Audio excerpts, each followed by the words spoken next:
ನಮಸ್ತೆ, welcome two news sense. ನಾನು ಜಾನ್ವಿ. ವೀಕ್ಷಕರೇ, ಇತ್ತೀಚೆಗೆ ಸಾಮಾಜಿಕ ಜಾಲತಾಣಗಳಲ್ಲಿ ಅಂದರೆ ಈ ಫೇಸ್ಬುಕ್ಕು ಬೇರೆ ಸೋಷಿಯಲ್ ಮೀಡಿಯಾ ಪೇಜ್ಗಳಲ್ಲಿ ಒಂದು ಸುದ್ದಿ ಹರಿದಾಡ್ತಾ ಇತ್ತು. ಏಷ್ಯಾದ ಅತಿ ದೊಡ್ಡ ಪಬ್ ಅಂತ ಹೆಸರು ಮಾಡಿರೋ ಯಾಹ್ ಪಬ್ ಬಗ್ಗೆ. ಏನಂತ? ಈ ಪಬ್ ಕರ್ನಾಟಕದ ಮುಖ್ಯಮಂತ್ರಿ ಸಿದ್ದರಾಮಯ್ಯ ಅವರ ಕುಟುಂಬಕ್ಕೆ ಸೇರಿದ್ದು ಅಂತ. ನಾನು ಸುಳ್ಳು ಹೇಳ್ತಾ ಇಲ್ಲ, ಸೀರಿಯಸ್ಲಿ ಈ ಥರ ಸುದ್ದಿ ಹರಿದಾಡ್ತಾ ಇದ್ದಿದ್ದು ನಿಜ. ಒಂದಷ್ಟು ಟ್ರೋಲ್ ಕೂಡ ಹರಿದಾಡ್ತಾ ಇದ್ವು. ಏನಂತ ಗೊತ್ತಾ? ಸಿದ್ದರಾಮಯ್ಯ ಅವರ ಸೊಸೆ ಕೂಡ ಕಾಂಗ್ರೆಸ್ ಸರ್ಕಾರ ಕೊಡ್ತಾ ಇರೋ ಗೃಹಲಕ್ಷ್ಮಿ ಸ್ಕೀಮಿನ ಫಲಾನುಭವಿ. ಅದರಲ್ಲಿ ತಿಂಗಳಿಗೆ ಕೊಡ್ತಾ ಇರೋ 2,000 ರೂಪಾಯಿಗಳನ್ನು ಒಟ್ಟು ಮಾಡಿ ಸಿದ್ದರಾಮಯ್ಯ ಅವರ ಸೊಸೆ ಎಷ್ಟು ದೊಡ್ಡ ಪಬ್ ಕಟ್ಟಿದ್ದಾರೆ ನೋಡಿ ಅಂತ. ಗೃಹಲಕ್ಷ್ಮಿ ಸ್ಕೀಮಿಂದ ಒಳ್ಳೇದಾಗಲ್ಲ ಅಂತ ಹೇಳ್ತಾ ಇದ್ದವರು ಒಮ್ಮೆ ಈ ಪಬ್ ನೋಡ್ರಿ, ಮಹಿಳೆಯರನ್ನು ಈ ಸರ್ಕಾರ ಎಷ್ಟು ಶ್ರೀಮಂತರನ್ನಾಗಿ ಮಾಡಿದೆ. ಹೀಗೆಲ್ಲ ಟ್ರೋಲ್ ಆಗ್ತಾ ಇತ್ತು. ಒಟ್ಟಾರೆಯಾಗಿ ಯಾಹ್ ಪಬ್ ಭಾರಿ ಸುದ್ದಿಯಲ್ಲಂತೂ ಇತ್ತು. ವೀಕ್ಷಕರೇ, ಹೊಸ ಏರ್ಪೋರ್ಟ್ ರಸ್ತೆನಲ್ಲಿರೋ ಯಾಹ್ ಪಬ್ ಏಷ್ಯಾದ ಅತಿ ದೊಡ್ಡ ಪಬ್ ಅನ್ನೋದು ನಿಜ. ಆದರೆ ಇದು ಸಿದ್ದರಾಮಯ್ಯ ಅವರ ಸೊಸೆದಾ? ನಮಗೆ ಸಿಕ್ಕಿರೋ ಮಾಹಿತಿ ಪ್ರಕಾರ ಅಲ್ಲ. ಸಿದ್ದರಾಮಯ್ಯ ಅವರಿಗೆ ಇದ್ದದ್ದು 2 ಗಂಡು ಮಕ್ಕಳು ಅನ್ನೋದು ನಿಜವಾಗಿದ್ರೆ ಯಾಹ್ ಪಬ್ ಸಿದ್ದರಾಮಯ್ಯ ಅವರ ಸೊಸೆಯದ್ದು ಅನ್ನೋ ಸುದ್ದಿ ಶುದ್ಧ ಸುಳ್ಳು. ಈ ಪಬ್ ದಿವಂಗತ ರಾಕೇಶ್ ಸಿದ್ದರಾಮಯ್ಯ ಅವರ ಪತ್ನಿಯದ್ದಾಗಲಿ ಮಾಜಿ ಶಾಸಕ ಯತೀಂದ್ರ ಅವರ ಪತ್ನಿಯದ್ದಾಗಲಿ ಅಲ್ಲ. ಹಾಗಂತ ಸಿದ್ದರಾಮಯ್ಯ ಅವರ ಕುಟುಂಬದ ಹೆಸರಲ್ಲಿ ಮದ್ಯದಂಗಡಿ ಲೈಸೆನ್ಸ್ ಆಗಲಿ ಪಬ್, ಬಾರ್, ಹೋಟೆಲ್ ಇತ್ಯಾದಿ ಏನೂ ಇಲ್ವೇ ಇಲ್ವಾ? ಸುಮ್ಮನೆ ಯಾಕೆ ಯಾಹ್ ಪಬ್ಬನ್ನು ಸಿದ್ದರಾಮಯ್ಯ ಅವರ ಕುಟುಂಬದ ಅಂತ ಹೇಳ್ತಾರೆ? ಬೆಂಕಿ ಹೊತ್ತೋದಕ್ಕೆ ಕಡೆ ಪಕ್ಷ ಕಿಡಿ ಇರಲೇಬೇಕಲ್ವಾ? ಎಸ್, ಹಾಗೆ ಕಿಡಿ ಹುಡುಕಿದಾಗ ಗೊತ್ತಾದ ವಿಚಾರ ಏನಂದರೆ, ಸಿದ್ದರಾಮಯ್ಯ ಕುಟುಂಬದವರದ್ದು ಒಂದು ಪಬ್ ಇರೋದು ಸತ್ಯ. ಅದು ಏಷ್ಯಾದ ಅತಿ ದೊಡ್ಡ ಪಬ್ ಅಲ್ಲ, ಆದರೆ ಸಾಕಷ್ಟು ದೊಡ್ಡ ಪಬ್ ಅನ್ನೋದು ಹೌದು. ಅದು ಗೃಹಲಕ್ಷ್ಮಿ ಸ್ಕೀಮಲ್ಲಿ ಕೊಡೋ 2,000 ರೂಪಾಯಿಗಳನ್ನು ಒಟ್ಟು ಹಾಕಿ ನಿರ್ಮಿಸಿರೋ ಪಬ್ ಅಲ್ಲ. ಯಾಕಂದರೆ ಅದು ಗೃಹಲಕ್ಷ್ಮಿ ಸ್ಕೀಮ್ ಶುರು ಆಗೋಕ್ಕೂ ಮೊದಲಿಂದನೂ ರನ್ನಿಂಗ್ನಲ್ಲಿರೋ ಪಬ್. ವೀಕ್ಷಕರೇ, ಸಿದ್ದರಾಮಯ್ಯ ಎಂಥ ಸರಳ ವ್ಯಕ್ತಿ. ಸ್ಮಾರ್ಟ್ ಫೋನ್ ಕೂಡ ಇಟ್ಕೊಳ್ಳಲ್ಲ, ಆಸ್ತಿ ಪಾಸ್ತಿ ಮಾಡಿಲ್ಲ, ಹಗರಣ ಮಾಡಿಲ್ಲ ಅಂತ ಜನ ತುಂಬ ಮಾತಾಡ್ತಾ ಇರ್ತಾರೆ. ತಮ್ಮ ಹೆಸರಲ್ಲಿ ಮಾಡಿದರೆ ಮಾತ್ರ ಆಸ್ತಿನಾ?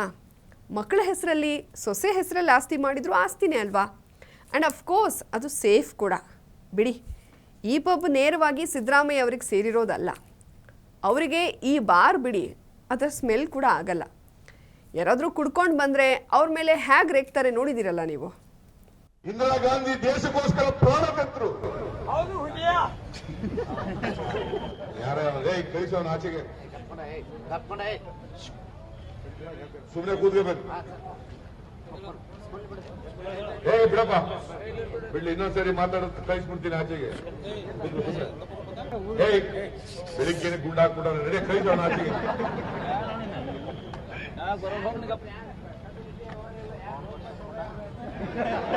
ಈ ಕಡೆ ತಿರುಗಿ, ಹೋಲಿ ಈ ಕಡೆ ತಿರುಗಿ.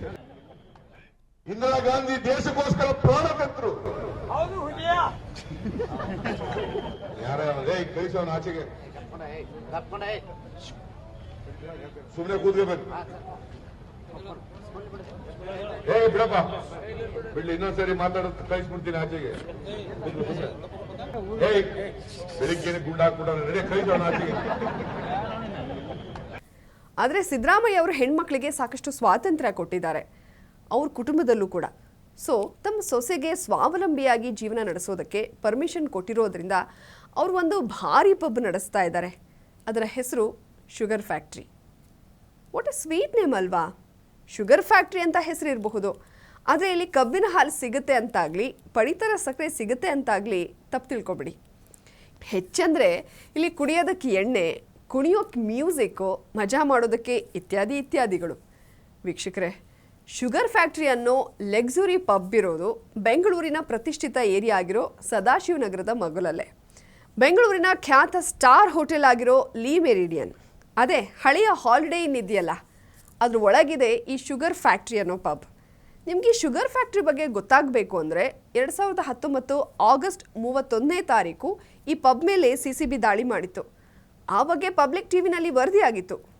ಮಾಜಿ CM ಸೊಸೆಯ ಪಬ್ ಮೇಲೆ ದಾಳಿ ಅಂತ TV ನ್ಯೂಸ್ನಲ್ಲಿ ಬ್ರೇಕಿಂಗ್ ನ್ಯೂಸ್ ಬಂದಿದ್ದು ನೆನಪಿದ್ಯಾ? ಅದೇ ಪಬ್ ಇದು. ಪಬ್ನಲ್ಲಿ ಅನಧಿಕೃತ ಕೆಲಸಗಳು ನಡೀತಾ ಇವೆ, ಇಡೀ ರಾತ್ರಿ ಪಬ್ನಲ್ಲಿ ಡಿಸ್ಕೋ ನಡೆಯುತ್ತೆ ಅನ್ನೋ ಮಾಹಿತಿ ಇಟ್ಕೊಂಡು ಆಗ CCB ದಾಳಿ ನಡೆಸಿತ್ತು. ಡಿಸ್ಕೋತೆಕ್ ನಡೆಸೋದಕ್ಕಿದ್ದ ಲೈಸೆನ್ಸ್ ಎಕ್ಸ್ಪೈರ್ ಆಗಿತ್ತು. ರಿನ್ಯೂವಲ್ ಮಾಡ್ದೇನೆ ಹಾಗೆ ಡಿಸ್ಕೋತೆಕ್ ನಡೆಸ್ತಾ ಇದ್ರು. ನಡುರಾತ್ರಿ 3 ಗಂಟೆ ತನಕ ಪಬ್ನಲ್ಲಿ ಡಿಸ್ಕೋ ನಡೀತಾ ಇತ್ತು ಅನ್ನೋ ಮಾಹಿತಿಗಳು ಆಗ ಲಭ್ಯವಾಗಿದ್ವು. ಅಷ್ಟೇ ಅಲ್ಲ, ನಡುರಾತ್ರಿ CCB ರೇಡ್ ನಡೆದಾಗ ಪಬ್ನಲ್ಲಿ 300 ಜನ ಇದ್ರಂತೆ. ದಾಳಿ ಟೈಮಲ್ಲಿ CCB ಅಧಿಕಾರಿಗಳು ಮಾಲೀಕನನ್ನ ಬಂಧಿಸಿದ್ರು ಅಂತಾನೂ ಸುದ್ದಿ ಬಂದಿತ್ತು. ಆ ಮಾಲೀಕ ಯಾರು ಅನ್ನೋದು ಬಹಿರಂಗ ಆಗಿರಲಿಲ್ಲ. ಪಾರ್ಟ್ನರ್ಶಿಪ್ನಲ್ಲಿ ನಡೆಸ್ತಾ ಇರೋದೋ ಏನೋ ಅನ್ನೋ ಬಗ್ಗೆ ಡೀಟೇಲ್ಸ್ ತಿಳಿಸಿರಲಿಲ್ಲ. ವೀಕ್ಷಕರೇ, ಸಿದ್ದರಾಮಯ್ಯ ಅವರ ಸೊಸೆಗೆ ಸೇರಿದ್ದು ಅಂತ ಹೇಳಲಾಗಿರೋ ಈ ಶುಗರ್ ಫ್ಯಾಕ್ಟ್ರಿ ಪಬ್ನಲ್ಲಿ ನಿಮಗೆ ದೇಶಿ ಸೊಗಡು ಹುಡುಕಿದ್ರೂ ಸಿಗೋದಿಲ್ವಂತೆ. ಜನ ಈ ಪಬ್ಗೆ ಹೋಗೋದಕ್ಕೆ ಕಾರಣ ಇದು ಯುರೋಪಿಯನ್ ಸ್ಟೈಲ್ನ ಪ್ಯೂರ್ಲಿ ಇಂಟರ್ನ್ಯಾಷನಲ್ ಲೆವೆಲ್ ಪಬ್ ಅಂತ. ಈ ಪಬ್ನಲ್ಲಿ ಹುಡುಕಿದ್ರೂ ಕನ್ನಡ ಸಿಗೋದಿಲ್ಲ ಅನ್ನೋದಕ್ಕೆ ಇದರ ಇನ್ಸ್ಟಾಗ್ರಾಮ್ ಹ್ಯಾಂಡಲ್ನಲ್ಲಿ ಸಿಗೋ ಫೋಟೋಗಳು ಸಾಕ್ಷಿ. ಇರಲಿ ಬಿಡಿ, ಇಂಥ ಜಾಗದಲ್ಲಿ ಕನ್ನಡ ಅಪವಿತ್ರಗೊಳ್ಳೋದು ಬೇಡ. ಆದರೂ ಕನ್ನಡ ಪ್ರೇಮಿ ಸಿದ್ದರಾಮಯ್ಯ ಕುಟುಂಬದ ಬಿಸ್ನೆಸ್ ಪ್ಲೇಸ್ನಲ್ಲಿ ಕನ್ನಡಕ್ಕೆ ಜಾಗ ಇಲ್ಲ. ಇದು ಕನ್ನಡ ಹೋರಾಟಗಾರರ ಗಮನಕ್ಕೆ ಬರದೇ ಇರೋದು ಆಶ್ಚರ್ಯ. ಅಂದಹಾಗೆ ಇಲ್ಲಿ ಹೋಗೋ ಹೆಣ್ಮಕ್ಳಿಗೆ ಮಾಡರ್ನ್ ಡ್ರೆಸ್ ಕಡ್ಡಾಯ ಅಂತೆ. ಸೊ ಚೂಡಿದಾರ್ ಎಲ್ಲ ಧರಿಸಿ ಹೋಗೋ ಹಾಗಿಲ್ಲ. ಇನ್ನು ಹಿಜಾಬ್ ಅಂತೂ ಚಾನ್ಸೇ ಇಲ್ಲ ಬಿಡಿ. ಇಲ್ಲಿ ನಿಮಗೆ ಕಾಣಿಸೋದೆಲ್ಲ ಏನಿದ್ರು ಬಾಲಿವುಡ್ ಹಾಡುಗಳು, ಗರ್ಲ್ಸ್ ನೈಟ್ ಔಟ್ ಅನ್ನೋ ಪಾರ್ಟಿಗಳು, ಎಷ್ಟು ಬೇಕಾದರೂ ಕುಡೀರಿ ಅನ್ನೋ ಸ್ಲೋಗನ್ಗಳು, ಹೆಣ್ಮಗು ಶುರು ಮಾಡಿರೋ ಪಬ್, ಅದರಲ್ಲೂ ಬಡವರ ಬಂಧು ಸಿದ್ದರಾಮಯ್ಯವರ ಸೊಸೆ ನಡೆಸ್ತಾ ಇರೋದಂತ ಬಡ ಹೆಣ್ಮಕ್ಳು ಅಪ್ಪಿತಪ್ಪಿ ಕೂಡ ಈ ಪಬ್ ಕಡೆ ಹೋಗದೇ ಇರಲಿ.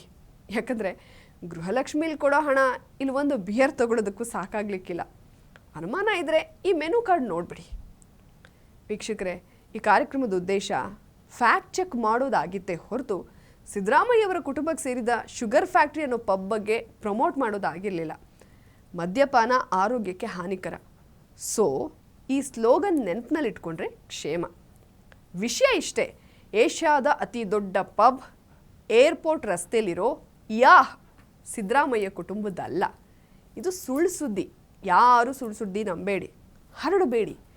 ಶುಗರ್ ಫ್ಯಾಕ್ಟ್ರಿ ಅನ್ನೋ ಪಬ್ ಮಾತ್ರ ಸಿದ್ದರಾಮಯ್ಯ ಕುಟುಂಬಕ್ಕೆ ಸೇರಿದ್ದು ಅನ್ನೋದು ಸದ್ಯಕ್ಕೆ ದೊರಕಿರೋ ಮಾಹಿತಿ. ಇದನ್ನು ನಂಬಬಹುದು. ಇದ್ರ ಬಗ್ಗೆ ನಿಮ್ಮ ಅನಿಸಿಕೆ ಅಭಿಪ್ರಾಯಗಳೇನು ಅನ್ನೋದನ್ನು ಕಮೆಂಟ್ ಬಾಕ್ಸ್ನಲ್ಲಿ ತಿಳಿಸಿ. ನ್ಯೂಸ್ ಸೆನ್ಸ್ ನಿಮಗೆ ಇಷ್ಟ ಆಗಿದರೆ ಲೈಕ್ ಮಾಡಿ, ಶೇರ್ ಮಾಡಿ, ಕಮೆಂಟ್ ಮಾಡಿ. ನೀವಿನ್ನು ನಮ್ಮ TV ವಿಕ್ರಮ ಚಾನಲ್ಗೆ ಸಬ್ಸ್ಕ್ರೈಬ್ ಆಗಿಲ್ಲ ಅಂದರೆ ಈ ಕೂಡಲೇ ಸಬ್ಸ್ಕ್ರೈಬ್ ಆಗಿ. ಇದಾಗಿತ್ತು ಇವತ್ತಿನ ನ್ಯೂಸ್ ಸೆನ್ಸ್. ನೋಡ್ತಾ ಇರಿ TV ವಿಕ್ರಮ. ದೇಶ ನಿಮ್ಮ ಕೈಯಲ್ಲಿ, ಅಂದರೆ ನಮ್ಮೆಲ್ಲರ ಕೈಯಲ್ಲಿ.